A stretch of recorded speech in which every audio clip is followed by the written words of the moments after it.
again, my name is Daniel Chen. I'm 2 years ago. I'm being the 10 outstanding young persons in Hong Kong, and start 13 years ago, I become a disabled person because of a traffic accident. So after that, I started my journey to be a handicapped people. So 1 year after I get discharged from hospital, I started to play badminton in wheelchair. So before I come out, so in Hong Kong, there's no one playing wheelchair in badminton, but which the guy can go out for international tournaments. So I'm the first guy, I'm the first international players in Hong Kong who playing wheelchair badminton. So through 10 years and now 11 years fighting in my wheelchair, now I'm world ranking number 2 players. And luckily, 3 days ago, I'm announced that it's confirmed that I will appear myself in Tokyo Paralympics in the coming August. So I will be the first Paralympian for disabled badminton event in Hong Kong too.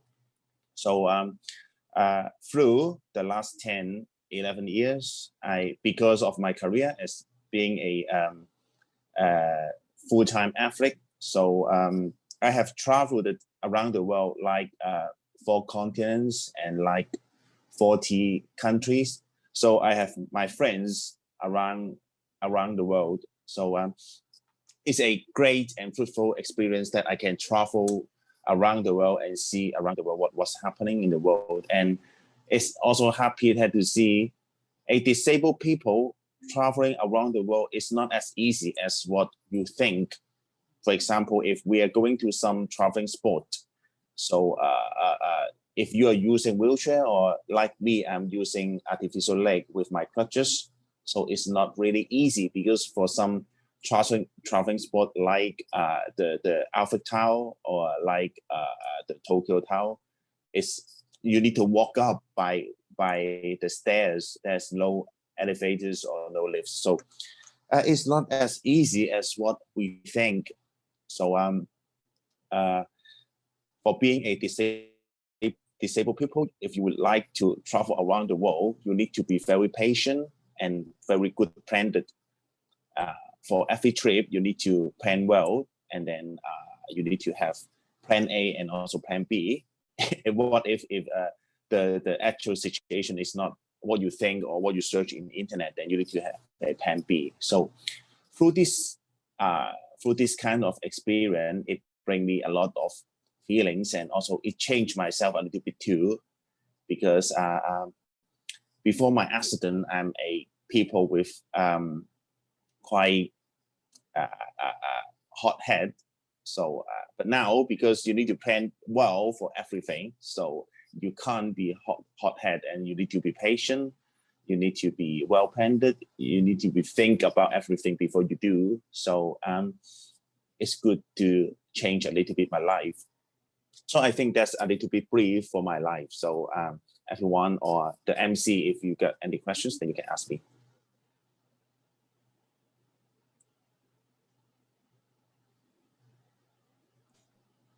Hello, Daniel. Thanks for sharing. So yes. As you have just shared around, your experience before you appeared the accident and after that, so what you actually prepare before your departure? Like, is there any like travel kits that you must prepare before you travel? Well, actually, there's a lot, but point number 1.1 is I need to prepare the emergency things. For example, I need to make sure that if I am trapped in somewhere, I have the way to get support or get help. So I need to make sure that I have my phone, and actually I know the way to secure myself. And second, we need to do a well plan with the full trip, especially for those traveling sport like the countryside overseas. So you need to plan that. And actually, we have some traveling expert friends, so we will ask for their opinion or experience that is that really easy for disabled people, or am I able to finish the trip? For example, 5 years ago, I go to Australia together with my wife. But for everyone to go to Australia, hiking is one of the a part of the trip. But hiking with disabled people is really a matters. So you need to ask for your friends' help to see. Because I go hiking with my crutches, but even though I'm a full-time athlete, you still have very limited fitness. You need to be measure how much you can walk or how much you can hike. So I need to ask my friend if 2 hours can I finish, or you need to do it in 5 hours. In 5 hours I can't, so I need to be shorten the trip. So we need to do everything like that. And also, we need to plan about the transportation in advance, because in Hong Kong, the underground railway is such very good that you can go to everywhere by the underground railway. But in overseas, even though you have the station in that area, but maybe there is no lift, no elevators for that station, and you need to climb up like 6 levels before you arrive to the ground. So it is really a matter. So before I go to everywhere, I need to make sure the transportation is good enough and is accessible enough, good enough for disabled people like me. So I think that's what I need to prepare in advance. So apart from preparation, can you share like interesting experience of any unexpected things that you have ever been while you travel to other places, either in your like competition or in your leisure journey? Well, what I remember a funny thing is remember I talking about hiking in Australia, because it's really a tough things for me, especially when you're walking up. So I'm using my crutches and doing like 3 hours for walking up and then 1.5 hours walking down. But when I 90% finish walking up nearly to the top of the mountains, so I really need a rest, and then I'm resting using my crutches. So some of the children, able-bodied children, they are like saying to their mom and dad that they don't want to finish the journey, but they suddenly see me and then they shout out. They very scared because my crutches, and then their parents and their grandparents are very surprised that a disabled people like me can finish the hiking full crutches, full a pair of crutches. So they educate their children that look at me and learn from me, and then I go there and they come to me and then taking photo together, and finally the children can finish we finish the hiking together, ups and downs. So it's a good example for me, a good experience for me that is inspire me that if I can finish something with my very limited body, and then some other people can learn from me, and then they can get something from my story, and then they can also finish themselves. It's a really good experience.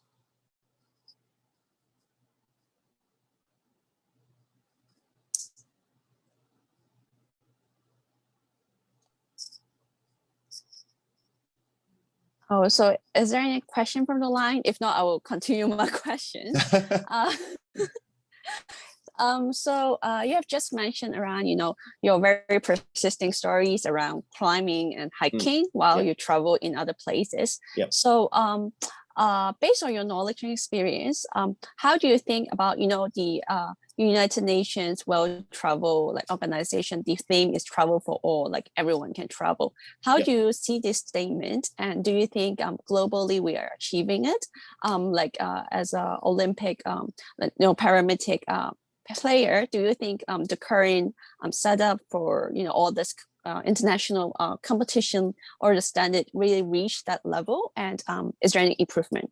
Is there any gaps for improvement? Well, for the hardware, for the civilized city like the big cities, I think the facilities are quite well facilitated for disabled people actually. And they have good concept of disabled people. They won't shout out when they see a people with a wheelchair. They they won't be very scared with wheelchair people, indeed. But what I think they are not really achieving with the software, that means people. Not all the people are well educated how to finish the social inclusion. They're not well educated how to work together with disabled. For me, they are only in an area. They are only giving you a specific area which is well equipped with disabled facilities, and then all disabled people are working, living there, but actually they are not really inclusion together. So I can only say in the city, they are well equipped or they are well facilitated with the disabled people. But for the software, for the people, they are not really well prepared to live together with us. So so that is the thing I think we can still get really improved. Just like we are talking like here, even though I'm sitting on wheelchair or even though I have single leg, we have no barriers, we have nothing different. So that is the main problems, that if I go out walking and people will look at me, they are not discriminating, but they think I'm very strange, walking like funny. So on the street, when people look at you, and then when you finish the street and 1,000 people look at you. So that is not really good feeling, especially for those not really confident. So I think for the big city, facilitating is good, but people still need to improve.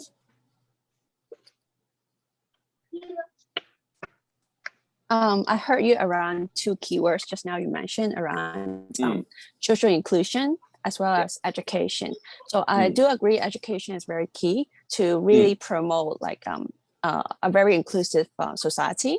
So I know your organization also, done a lot of work around it. Do you want to share with us, like, as you as an ambassador, how you actually promote it in your life as a as ethics player, as well as your NGOs? Do you want to share more about it?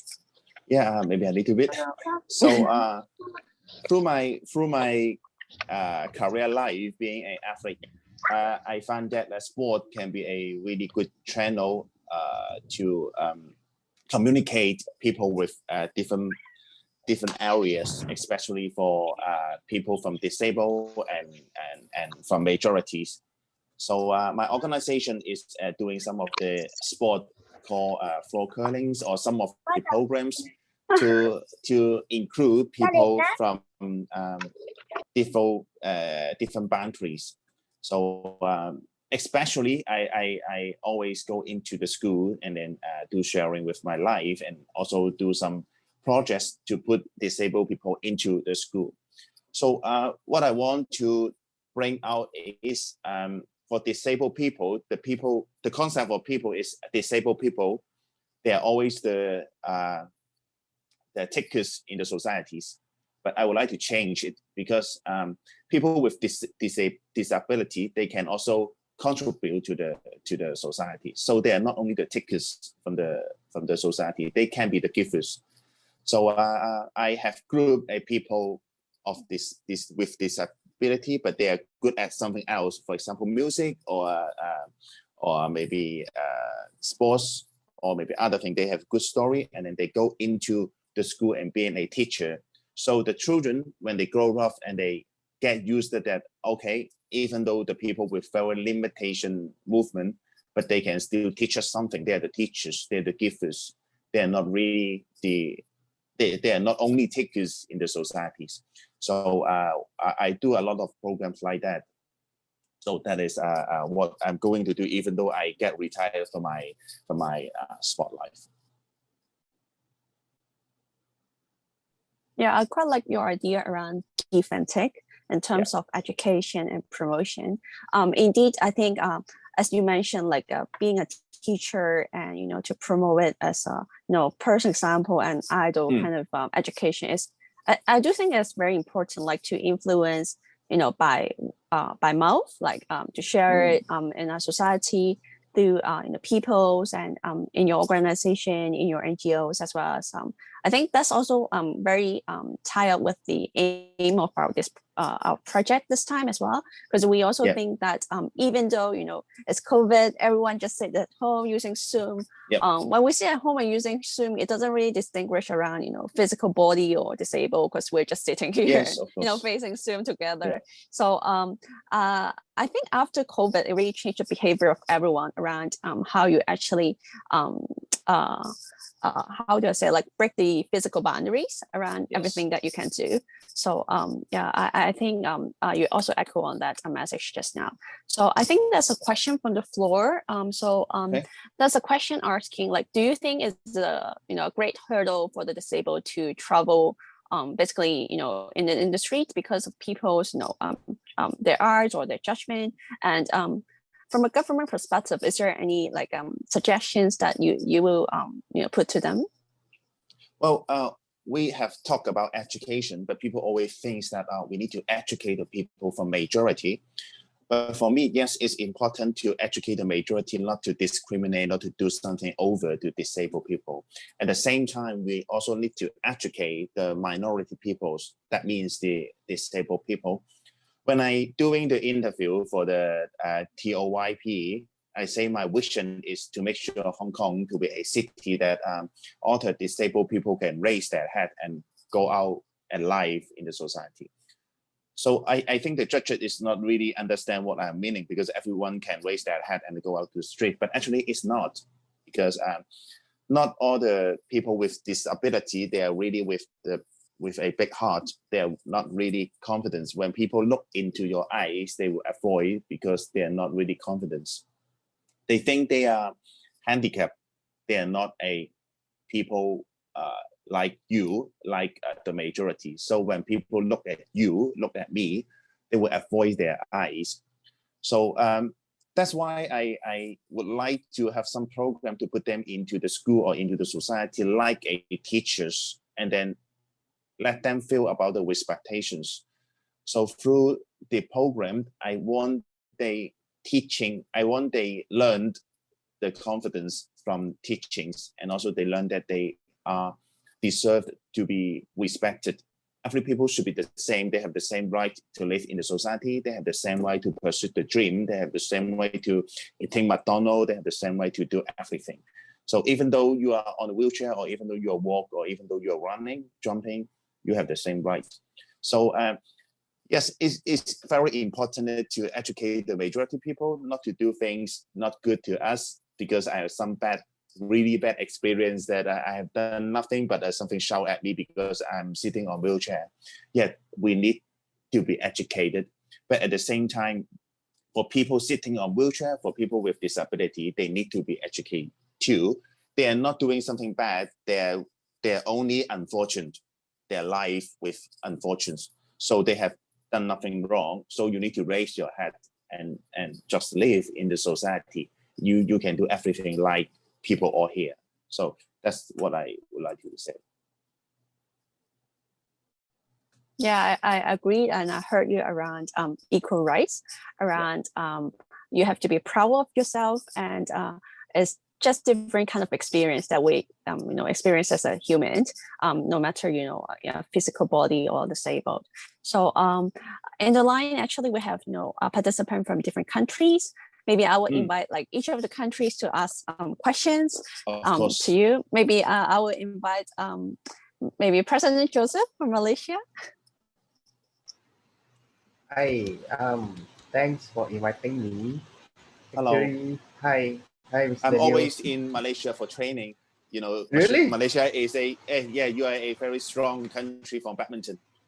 Oh yeah. So this is quite new for me. Actually, I also don't know what to asking you, but that quite a lot of information that I getting for you. Then you are learning models. Even though you say you can climb the hill, even though I also hard to climb a hill. That's why I need to really appreciate. But actually, what I think in Yeah. Malaysia is a quite good city for disabled people, because I travel around Malaysia, like Kuantan, like KL, like other place, Sabah. But in their mall, they have good like elevators, like everything good for wheelchair people. So I think actually Malaysia is quite good facilitated with people with wheelchair and or maybe people with disabilities. So well done. Oh, yeah, really? Oh, yeah. I think I not really realize that. Maybe all the public facility that I think we have, but yes, not maybe some not all the like just now I also mentioned to the share to the groups. Most of our public facility that have this kind of facility for disabled people to use the way, and then but not all restaurant lah. So maybe some cafe or restaurant maybe they don't have this kind of facility. So maybe in this kind they need to have to improve a bit. At least can let others like disabled people can also enjoy their service and their food in their restaurants. Yeah, that is very important that because 90% of the places with the supporting with disabled people, so the rest of 5 or 10% we need to help by majority people. So if you see people are stuck in some area that they cannot cross like a steps or what, we just go and help. And then for the 90% it's okay because they are covered, they are supported. So it's a good message that actually the city has already built up 90% disabled friendly to us, but the left of 10% we need to help by you people, majorities. Yeah, of course. Okay, I think this is from me. I'll pass back to you, OC. And thank you, Mr. Daniel, again for the sharing. Thank you. Thank you. Thank you. So maybe I will invite, we do have participants from Mongolia. Do you want to ask any question? Hello. Hello. Hi, my name is Rango. I'm from Mongolia, and I'm a JCI member. So it's that Daniel's talking was really interesting, and now I just understand about the mentality of how to say to seeing disabilities people or how to interact with them.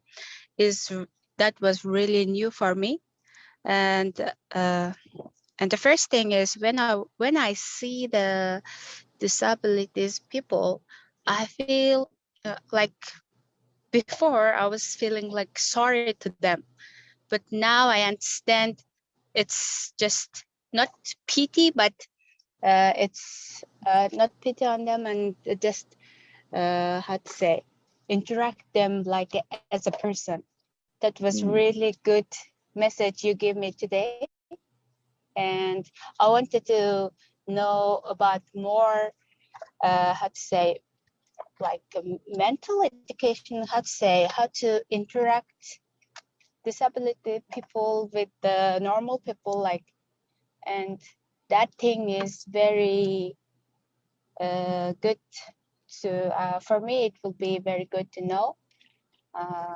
And could you tell me about a little more about the interaction between them, say? Yeah.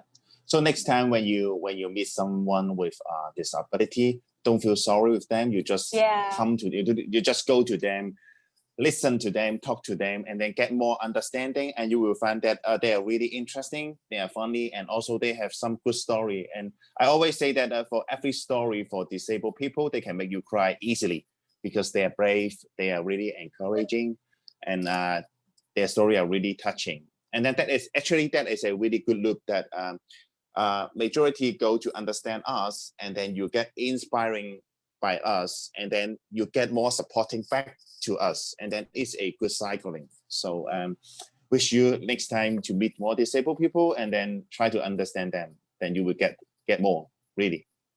Yeah, thank you very much. And currently I'm a Mongolian, but I'm living in Japan. So I heard that you are coming to Japan in August. Yes. So it will be very nice to, if there is a chance to meet with you, and yes, I'll be welcome you very from my heart.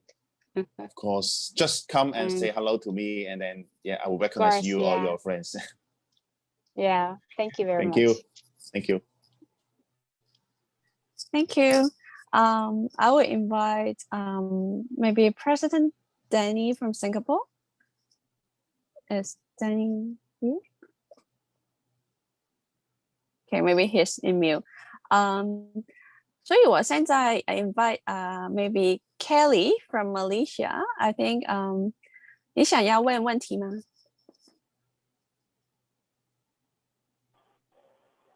嗨，谢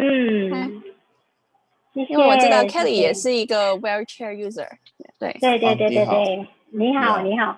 OK， 我刚刚听了那个 Mr. Daniel 你的那个经历哦，就是我真的是很佩服，真的是很佩服，就是真的就是因为我也是还在学习当中哈，就是在每一个就是在我的生活方面啊，或者是在那个就是你的这样子的情况之下，你还有这样子的一个毅力去就是去完成你的梦想，真的是很棒。我想你方才提了一个很重要的一个字，就是梦想。就刚在我发生意外的时候，其实我也是很亏，整个人都是没有方向，然后整个都迷失了，都是这样。但是因为我想成为一个运动员了，然后我希望我是香港第一个轮椅羽球的运动员，然后我把那个使命放在我的肩上，然后我希望把这个运动也出去，让人家知道香港有一个不错的轮椅运动员，可以在世界上面拿奖牌，也是很有能力的这样。所以就是因为有那个梦想，然后慢慢一步一步就走过来了，走过了，突然间就10年就过了，就这样。所以我经常到不同的学校去分享，也跟不同的残疾人士去分享。然后问题是在有些时候我们想那个梦想对我们来说太远了、太大了，我们自己太渺小了。但是其实记住，每个人追梦的那个权利都是完全是一样，所以没有说因为那个梦想太大，然后你就不去追。那时候我跟我家人跟朋友说，我希望当一个香港从来没有人当过的轮椅运动员。他们觉得我是因为意外的时候把头都撞傻了，是乱想。所以那时候没有人想过呢你能成功，但是10年走过来了，我就证明给他们想，尽管那时候的梦想有多远，不要把自己想得太小了，因为一年走过来，你总会有机会，从 A 到 B， 然后你总是有机会达到你的梦想。还是说从 A 到 B 中间你突然间有另外一个梦想，其实你可以去另外一边完成另外一个你想做的事情。所以不管怎样，然后先踏出你的第一步，然后去追你想追的东西，然后就一步一步走过来，就可以走过去。好，谢谢你的分享。然后就是我其实觉得你的这个梦想是第一步，真的是很重要，真的，每一个人的心中第一步真的是很重要。对，不要害怕，就是踏出第一步就好了。是的，谢谢你的分享，我很受益良多，谢谢。没有，谢谢。Thank you, Karen, for your question. Kelly, for your question. So now move on back to Singapore to President Danny. Okay. Hello. Hi. We can't see you. You can see me? You want to see me? Yes, you. Okay, you're white. Hold on. Yeah, I'm here. Yeah. Hello. I see you now. Okay. Is there any question you're asking from Singapore side? Yeah, definitely. So yeah, Mr. Daniel. Yeah. I hear that you changed a lot after, and also sorry to hear that. Despite your accident and make you become a disabled person. So okay, so before you become a disabled person or anything, do you exercise regularly, or after that you just start to become an athlete? Well, before I'm actually a badminton lover, but in natural way, not really professional. Maybe paying in school, I'm paying 5 days a week. But after come out for working, I'm working as a marketing people. Marketing people, you need to work very hard to achieve your goal. So maybe at that moment it's 2 or 3 days per week. But I only getting some professional training after I get disabled. I see. So I mean, like, so what is your dream as become an athlete right now? Do you have aiming to become a Paralympics champion one day? Well, the short term aim, of course, to being the gold medalist in the late August, coming very soon in Tokyo Paralympic. So actually now I've finished the 50% to go into the Paralympics. So the left 50%, so I need to achieve it in the coming 3 months. So the long term target is I would like to promote a all people sport city, especially all disabled people sport city in Hong Kong, because now in Hong Kong we have in numbers we have like 600,000 people with disability. So that means every 13 people with 1 people with disability. But on the street you won't get the numbers because all the disabled people are hiding in their home. They won't go out because they are lack of confidence, or in the society there's no programs or no project that accept them to come out. So if every disabled people come out to sport, and through sport they can again communicate with the society, then I will be very happy. So I would like to use my life, maybe after my retirement, I would like to use my time to try to educate them and then give them some opportunity to come out. That's great. I mean, a few years ago in Singapore, we do have also TIP winner for disabled people. His name is Jason G. He represents Singapore in table tennis. Oh, yeah. Good. So yeah, Daniel, I do not have any questions, and wish you all the best in the upcoming event. Yeah. Thank you so much. Hope to see you soon as a champion. Yeah, sure, for sure. Thank you. Thank you.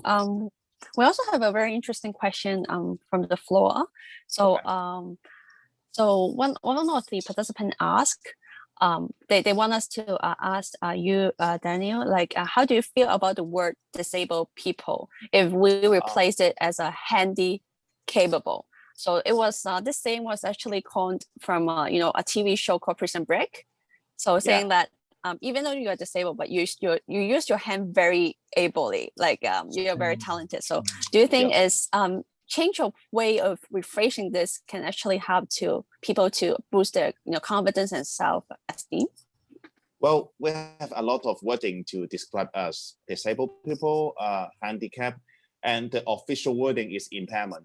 So for me, they have no differences. It won't say you call me impairment people or you call me handicapped people. It will make me feel better. I'm the only one can make me feel better. So it's no matter what people treat you, is the matter that how you look at yourself. So yeah, actually some people are really they're especially in Chinese, they have some really bad words to describe people with disability. They can say you like 傷健 is a better word, and then they can say you 殘廢 is a worse wording. But you can't control how people say and how people think about you, but actually you can think and you can control how you think about yourself, and how you can, what you can feel and what you can measure the people saying you. So I think you for people with very limited body, please don't limit your mind, and you just accept those wordings, and because you are you, so what else people talking about you, they won't change your life. Maybe they can make you bad feeling with 1 second or 2 seconds, but they won't change your life. So just let it be. So for me, so every wording is good for me, because I'm proud of myself. I'm Daniel Chan. So even though you are saying me disabled, impairment or what, so I'm who I am. So it's good. It's good for me. It's no matters. Okay, we have another question from the floor. Like, what's the best way for us to approach people who, maybe after accidents, they become disabled? How can we actually encourage them as our, people who are around them? And are there any advice? Well, for me, my my dark age, my really worst time is in the hospital, and I feel it's helpless because no one understands me. So I think people surrounding the patient, the people which suffering, is very important. So we always say very kitschy, we say love can solve everything, but actually it's true, because I come out with the accident, I come out with my bad feeling because of my mother, of my wife, and also my friends. They come to accompany me every day, day by day. So when I need someone to talk with, they are really surrounding me. When I need some opinion, they come and give me some opinion. So I think accompanying is really important. So maybe it's not actually 7 times 24 you need to be beside the people and then just next to the people, but at least you need to let the people know that you will always stand by him or her, and then they will feel it. We talk about how to treat people and how to let them feel easier in their life, but I have an example how to make them not how to make them not feeling really bad. There's another way. For me, there is some sentences you please don't tell the people with disability. For example, you don't go to them and say, okay, I really understand you, I understand your situation, but actually you are not. And then I have talked with some people with disability. Every people come to them and say, oh, okay, come on, Daniel, come on, I understand you, so I'm together with you. But okay, you're together with me, I get it, because you're actually together with me, but actually you are not really understand me, because I have only one leg, you have both. Maybe I have one arm, but you have 2 good hands. So how you can understand me? So that is not a really good sentences. The best way is you just let me know you are together with me, and that is more than enough, because you are really together with me, and when I need you, you are just next to me, and that is already okay. Yeah, indeed. I think letting them know that you're always around is already that kind of support is, really important. So last question from the floor.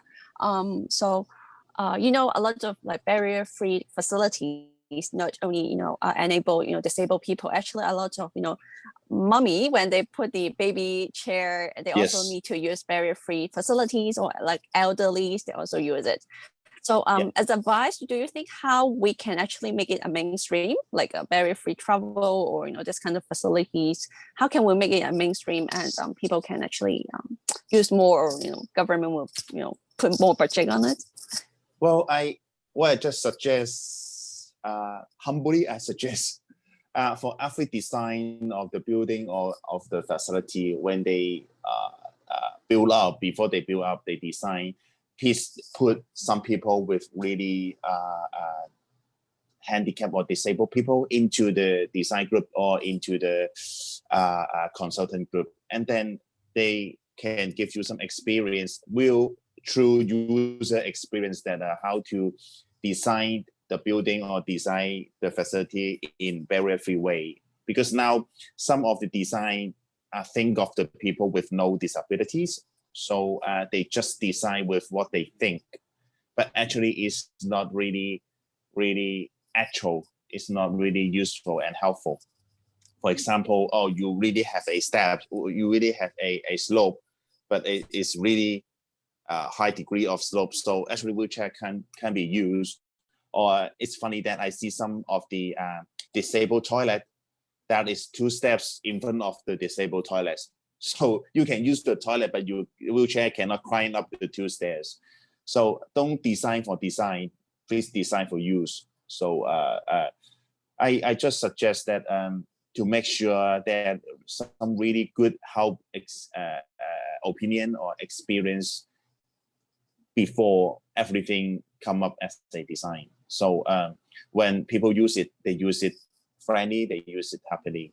So and also we have talked about the educations, and just like we talked before, people please give hands if you see some people with disability, they really facing difficulties during their way from A to B, please give hands. Do not hesitate.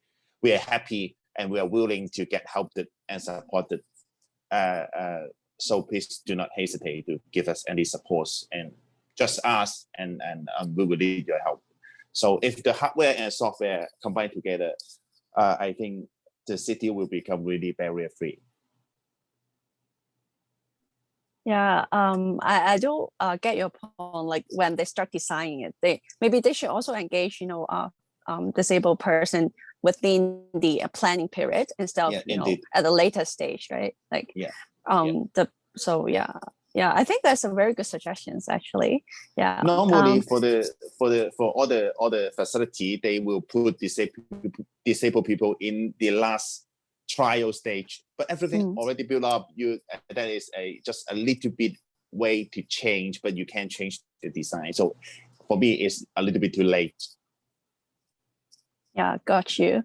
So I think last but not the least, I will invite JCI Vice, committee members, Senator David Luke, to ask questions. The last very good one. Okay. Hi, Daniel. Thanks for your sharing. My question is actually that if you have the opportunity, what do you want to promote barrier-free in like Asia and Pacific region? What is your mind or I think the urgent need in your mind? But of course, I heard that you said that there's some facilities need to make, there's some design, or let's say some sort of slope before the toilet, or anything that from your perspective is the most pressing need for those countries to think about to assist the disabled person? Well, I think especially in Asia, what I think in Asia, they have a very old mind that for people, especially for women with disability, they just hide in their home because that's not, they think women with disability or people with disability is really not good looking and they're not deserved to live outside their home. So I think that is a urgent need that we need to give them a message that every people have the same right to come out to have normal life, just like us. In Hong Kong, we are good, but in some other Asian country, we are not normal to see women with a wheelchair to come out and live normally like in Europe countries. In Europe country, everyone come out with a wheelchair. They are so proud of themselves, even though they have one leg or even though they are amputee with both legs. So don't discriminate yourself, otherwise others will discriminate you. That's very important. So we need to kick out the old mind and then to make sure everyone know that they have equal right, even though they have not equal limitation with their body. They have the same right to live. So if a numbers of people with disability to come out to the society need to be react with good facilities, with good program. I think that is a cycle. So before everything come out, we need to let them know, actually we have a good numbers of people with good mind, with good weight. We need to live normally in the society. So please react, give us the thing we needed. So the first step, very urgency, is to let everybody to come out normally, living like us, living together with other people. Don't shine, don't be discriminate yourself. Everyone is equal. Thank you very much. It's very, very good and inspiring to us as well. Thank you, David. And also good luck to your Olympic. Of course. I wish I can bring everyone good news in the early of September, and then we will again to meet here with my gold medal. Thank you. Thank you. And we send a very warm support to you, and wear masks. Take good care of yourself. And, of course. We'll be very supportive.